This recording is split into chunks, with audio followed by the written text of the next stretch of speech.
सगळी कामं पूर्ण केलेली आहे. आता कोणी थांबायला तयार नाहीये. आमच्याकडे आत्महत्या करण्याशिवाय दुसरा पर्याय उरलेला नाहीये. म्हणून माझी सरकारला विनंती आहे की आमचे पैसे लवकरात लवकर द्यावे ही विनंती. धन्यवाद.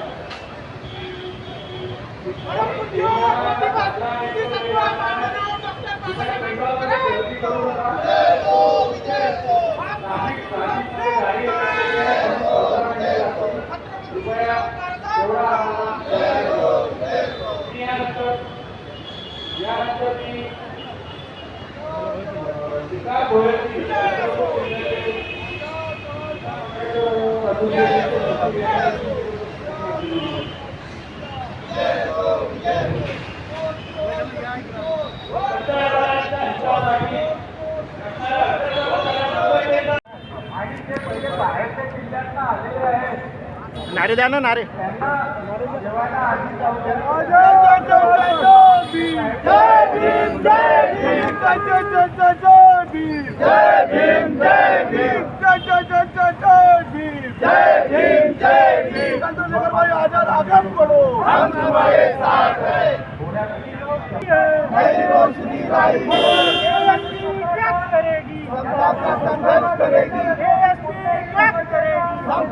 संघर्ष करेगी, हमारी मांगे पूरी करो,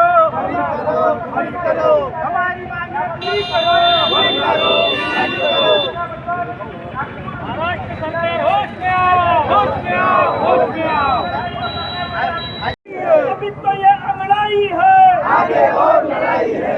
अभी तो ये अंगड़ाई है, आगे और लड़ाई है। आजाद समाज पार्टी जिंदाबाद, जिंदाबाद, जिंदाबाद। आजाद समाज पार्टी जिंदाबाद, जिंदाबाद, जिंदाबाद। आजाद समाज पार्टी जिंदाबाद, जिंदाबाद, जिंदाबाद। आजाद समाज पार्टी आई है, नई रोशनी लाई है। आजाद समाज पार्टी आई है, नई रोशनी लाई है। आजाद समाज पार्टी क्या करेगी, सबका संघर्ष करेगी। आजाद समाज पार्टी क्या करेगी, सबका संघर्ष करेगी। रोजी रोटी दे न सकी वो सरकार निकम्मी है। सबको शिक्षा दे न सकी वो सरकार निकम्मी है। सबको रोजगार दे न सकी वो सरकार निकम्मी है। सरकार नहीं चलेगी, नहीं चलेगी, नहीं चलेगी। जनमानस के सम्मान में, जनमानस के सम्मान में, मैदान में। अरे ओबीसी भाई जाग जाओ, ओबीसी भाई जाग जाओ, देश में अपना शासन लाओ। अरे ओबीसी भाई जाग जाओ, देश में अपना शासन लाओ। कर्मचारी भैया जाग जाओ, देश में अपना शासन लाओ। कर्मचारी भैया आप जाग जाओ, देश में अपना शासन लाओ। कर्मचारी भैया आप जाग जाओ, देश में अपना शासन लाओ। भैया जाग जाओ। रेशम साहेब काय सांगाल तुम्ही? आज आझाद समाज पक्ष नागपूर जिल्ह्याच्या वतीने नागपूर जिल्हाधिकारी कार्यालयाच्या मार्फत आज आम्ही राज्यपालांना निवेदन देणार आहोत। या देशातच नाही, राज्यातच नाही तर या नागपूर जिल्ह्यामध्ये अनेक समस्या आहेत आणि त्या समस्या इच्छा मुख्यमंत्री असो, गृहमंत्री असो, उपमुख्यमंत्री असो या पालकमंत्री असो, या भ्रष्टाचारी सरकारचा पर्दाफाश करण्याकरता आझाद समाज पार्टी नागपूर जिल्ह्याच्या वतीने या ठिकाणी आज संविधान चौकात धरणे निदर्शनाचा कार्यक्रम आयोजित केलेला आहे। या जिल्ह्यामध्ये परमपूज्य डॉक्टर बाबासाहेब आंबेडकरांच्या नावाने जे जन्मशताब्दी स्मारक तयार होणार होतं ते कित्येक वर्ष झाली ते जन्मशताब्दी स्मारक या जिल्ह्यामध्ये तयार झालेलं नाही। या नागपूर जिल्ह्यामध्ये आपण पाहता सध्या परिस्थितीमध्ये कुठल्या प्रकारचे विक्रीपत्र चालू नाही आहेत आणि यानी जनता खूप त्रस्त आहे आणि या भ्रष्टाचारी सरकारने आपल्या फायद्यासाठी तेथील रजिस्ट्र्या बंद केलेल्या आहेत आणि त्या रजिस्टर ऑफिसमध्ये हे लाखो रुपयाची मागणी करून त्या रजिस्टर कार्यालयामध्ये रजिस्ट्र्या बंद आहेत आणि त्याचसोबत नागपूरच्या पवित्र दीक्षाभूमीला जी तिची वास्तू आहे, दीक्षाभूमीमध्ये 14 ऑक्टोबरला लाखो अनुयायी त्या ठिकाणी येतात। त्या ठिकाणी विकास आराखडा म्हणून त्या ठिकाणी एक इमारत उभारण्याचं काम त्या राज्य सरकारने केलं होतं, परंतु त्या ठिकाणी जागा पुरी पडत असल्यामुळे त्या ठिकाणी 10 एकर जागा तुमच्या राज्य सरकारने घ्यावी आणि त्या ठिकाणी विकास आराखडा तयार करावं ही आझाद समाज पक्षाची मागणी आहे.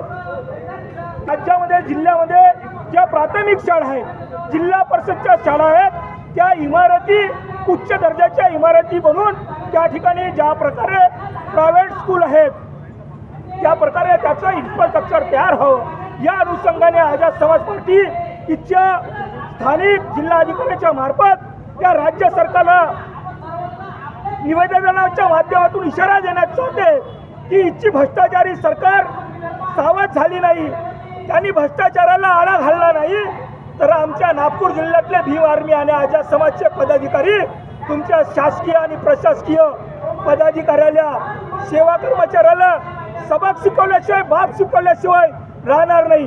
कारण का ही आझाद समाज पार्टी जय भीमचा नारा घेऊन या देशामध्ये इन्कलाब करण्यासाठी आलेली आहे. ज्याच्यावर अन्याय होत असेल, जो शोषित असेल, जो पळीत असेल आणि पैशाची मागणी करून त्याच्यावरती अन्याय अत्याचार होत असेल तर हे आम्ही कदापि भकून घेणार नाही. म्हणून आज आम्ही या राज्य सरकारला निवेदनाच्या माध्यमातून सांगण्याचं काम करतो की तुम्ही सावध व्हा. इच्छा जनमानसांनी तुम्हाला प्रतिनिधित्व दिलेलं आहे, तुम्हाला विधानसभेत पाठवलेलं आहे, तुम्हाला लोकशाही पद्धतीने संसदेत पाठवलं आहे.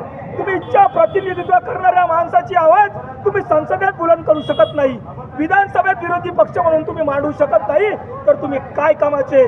तर या ठिकाणी आज आझाद समाज पार्टी इच्छा तथाकथित नेत्यांना, राज्यकर्त्यांना, शासकीय कर्मचाऱ्यांना इशारा देत आहे तुम्ही सावध व्हा. कारण आज हे आंदोलन एका नागपूर जिल्ह्यापुरतं आहे. येणाऱ्या दिवसात हे आंदोलन उग्र रूप घेणार आहे पूर्ण महाराष्ट्रामध्ये. म्हणून इच्छा तथाकथित राज्यकर्त्यांना सांगेन की सावध व्हा. या जनतेने तुम्हाला निवडून दिलेलं आहे, या जनतेचे तुम्ही प्रतिनिधित्व, जनतेच्या हिताचे कार्य तुम्ही या ठिकाणी करावं.